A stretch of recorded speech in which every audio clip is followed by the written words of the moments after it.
It's Gage from the Freedom Boat Club of New York back at Cow Harbor Bait and Tackle to show our Freedom Boat Club fishermen some great fishing combos for the springtime. I'm here with the owner of Cow Harbor Bait and Tackle, Captain Mark McGowan. Mark, take it away. All right, what we did today was we're discussing great new ways to simplify your fishing experience, especially if like you're just getting into the sport or you've been doing it for a few years and you need some affordable combos priced within the $100 or less range. That seems to be the largest request. So what we did was we simplified the process for a lot of folks because there's a large selection of rods, there's a lot of information on the internet, and unless you really feel and have an idea of what you want, it's hard to select something staring at it on a screen. So we're here today with Gage to discuss some of the basics of developing a combo. One of the first things that you want is to kind of think about the type of fishing that you're going to do.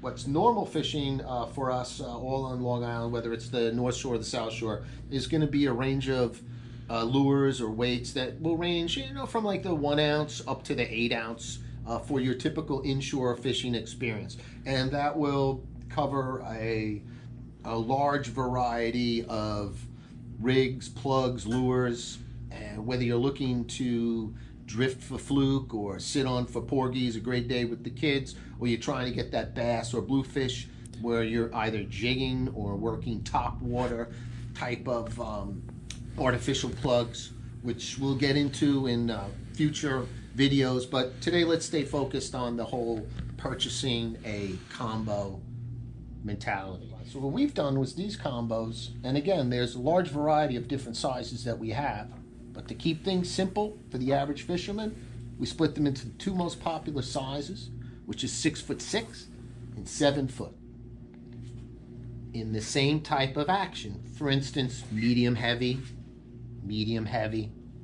and then we will move up into like a heavy, which is a little stiffer. And when you come in, you'll feel them and you can identify that action, right up to something like a double extra heavy, which sounds really like a dead stick, but it's not. There's a lot of action on this. And this is like a great striped bass rod. And we put on an Okuma conventional with this. And when you pair it up, this rod is a very powerful rod. You could again use this for a variety of species. And it features an Okuma reel. You can engage or disengage the line, so you can drop your line. And this rod is a Tsunami. This would be a classic series rod in a double extra heavy. And a lot of times you come in will help you, but you can feel the action if you gently push it against the floor. That's how you want to check a rod.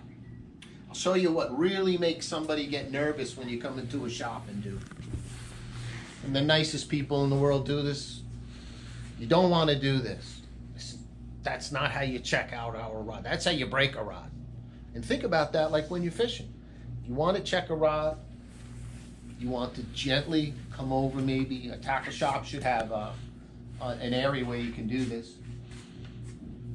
And even if you're looking at for selection, you want to just touch that rod and feel it. Don't bend it like you're reeling in a shark.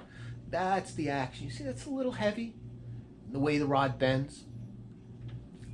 That's a great way to indicate the type of action that you want for a rod. And that's a double extra heavy.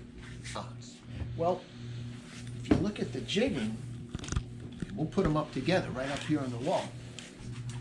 The jigging rod is going to have more flex on it because there's added fiberglass in that tip. And that means when you're wiggling it with the weight, it goes up and down and up and down. Whereas with this medium heavy, you see it's hard to show you on video, but this is barely any pressure on this sapphire rod. Barely any pressure. Now with the graphite rod, I have to apply a little more pressure to move it. So what that means, and that's going to be our next discussion coming up when Gage makes our video on techniques for bucktail. So with regards to these rods, they're all pretty much the same action. These are all medium heavy rods in the 5-star selection. And you'll see that again when you walk over and you look at our scan code. This one is that 661MH. That means that it's 6'6". It's a one piece and it is a medium heavy action blank combined with the Black Max. And then you got your price. Those reels, the Baitcasters and the conventional, Baitcasters are great for braid. The conventional is if you like braid, but you might care for mono. You can see that there's a larger capacity on this spool. You know, when you look at them, besides the weight difference, but if you take a peek at the profile, you see how one low profile, and this is a round profile. Sometimes, you know, everybody has different types of hands.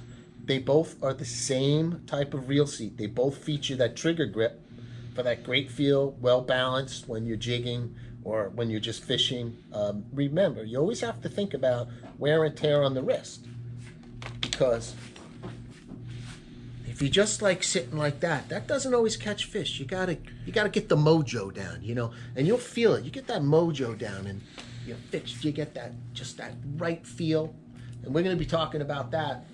Some of the techniques of bucktailing, that's going to be coming up in one of the future ones, and that could make the difference of you looking like a superstar on the boat, and people come over and they say, "Hey, what's going on over there? Can you give me a few tips?" And so it's a great. Now, this round is really fantastic if you're going to do the mono, like I mentioned. They both have a lever. You see they have a level wind. That means as you reel it in, your reel, it will distribute the line evenly, whether you're using braid or mono, right onto your spool. So that simplifies the process for your guests, for your kids, for yourself. You don't have to worry about holding the rod differently and putting it on manually. You can comfortably keep your hand behind the line, safe. Reel in and just, you know, have fun with your fishing, and experiment always on your techniques first. This is a Baitcaster. If you notice with the Baitcaster, it has a switch. When you click the switch, you get a free spool. So it lets the line go down. Or if you're fishing, for instance, with fluke, it's very popular that you will keep that open with your thumb. You jig the rod. So when you feel the fluke grab it, your instinct is to do this, and you don't want to. And that's what a Baitcaster is so great. You can lift your thumb a little bit, let the fluke take the bait, and then when you're ready, when you turn the handle, it automatically engages. So you can reel in your fluke or whatever fish it is that you're targeting. What's great about this is it's ergonomic. These rods feature a trigger grip. So if you are eating potato chips, you have that deli sandwich, and the fish bites when you're not expecting, doesn't flip out. So some people really like that trigger grip. Plus, the trigger grip is part of the technique for fishing with a Baitcaster. This conventional is really mainly, it's delivering your bait, your bucktail, whatever your medium is for trying to catch a fish, whatever it is. This is going to be releasing the switch, letting it hit the bottom, engaging it. Again, with this conventional reel, our round one, the Okuma Classic, is when you turn it, do you notice? It doesn't switch. So you have to engage it. You will drop it, you will keep your thumb on. When the line hits the bottom, click it into gear, give it one little bit of a turn, and release your thumb, and that will avoid a backlash. And a backlash is something we can get into in another featured video, but any type of a conventional reel can get a backcast. But did you see what I did on this? On the Okuma, you turn it, nothing happens. You see the spool's not moving. You have to engage it. Now with the Baitcaster, which is a difference of the reels, is that, see that? Watch what happens when we turn that. Immediately engages. Some people love that. You just want to drop it to the bottom. It hits the bottom, and you engage it. That little difference in the technique of the way that you want to release your line can always change up. But the basic function of the reel is that's it. Let the line out, again with your thumb applying a slight bit of pressure, and then engage it. Both reels feature something called a cast control. Now, there's two things on the side of the reel that you want to be aware of. Actually, three. Again, we spoke about the free spool switch. That would be the switch in the back for the Baitcaster, and the side switch for the Okuma. Then you would have something called a cast control. This is that cap that always seems to go missing when the kids are playing with the reel because they like to keep bringing it backwards and bringing it backwards. So what you want to do is just keep one tension. Now this cast control operates two different ways. On the round conventional, this is going to control the rate of line that's going to be coming off the spool with relation to the weight you're using. This is something you set once. We'll do it in the shop for you, and you don't have to worry about doing it again. It's fairly straightforward. You'd want to know this cast control. This is when a cast control becomes really fine-tuning your reel just a little bit. Counterclockwise is going to allow the spool to run faster. Clockwise, it's going to slow down the reel. So generally, if you're going to use this reel to just get on the boat on Saturday, Sunday, whenever it is, go fluke fishing, do whatever, you'll use the same technique, but it's important to understand what it's used for. The third most important thing besides the handle is what's attached to the handle, and this is called the drag. This is a star drag. It's called a star drag because it's like a starfish, I guess. It has these little fingers, and it's easy for you to adjust. Generally, we'll set the drag one time for the season, most applications. Don't get too complex, just keep it like that.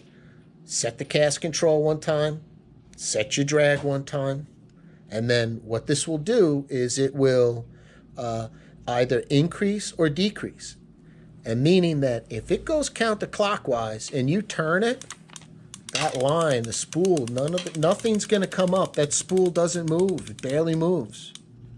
You want to have it clockwise to a point where the line is not so tight that you might break your rod, but that if the fish wants to run, you let the fish run. Now, with the spinning reel, which makes it different from the conventional, is it has a bail, you open the bail, and you cast, and when you turn the handle, the bail will snap in. So you open it up, hold the line, give it a cast, you click it in. Now the spinning reel takes into account that the subject of casting, which we were speaking about. Conventional reels, Baitcaster reels, spinning reels. Now spinning reel is you want to go out and snag some bunker, get some fresh bunker before you go fishing, put on a plug. We have a huge wall of plugs, all kinds of stuff. You'll find sometimes the fish are bananas for a yellow plug, and so you want that. Or springtime, you want to have artificials. We throw a lot of artificials, little paddle tails, plastics. You can throw it 50 feet or 60 feet, and then work your plug back. You turn it, simply turn, you work your plug back, and that's how you catch fish. Because again, you can always call the shop, 631-239-1631. Ask for Phil or Mark. We're generally here. We live here at the shop all the time. Ask Gage. He's a wealth of knowledge. And come on down, and we'll steer you in the right direction. And if you like it, you like it. If you don't, it's all right. Come back for something else. we're that's what it's about. All right, thanks a lot for hearing me, and I wish you all tight lines and a great new season out here in 2019 fishing. Safe boating, everybody. Thanks, Freedom Boat Club.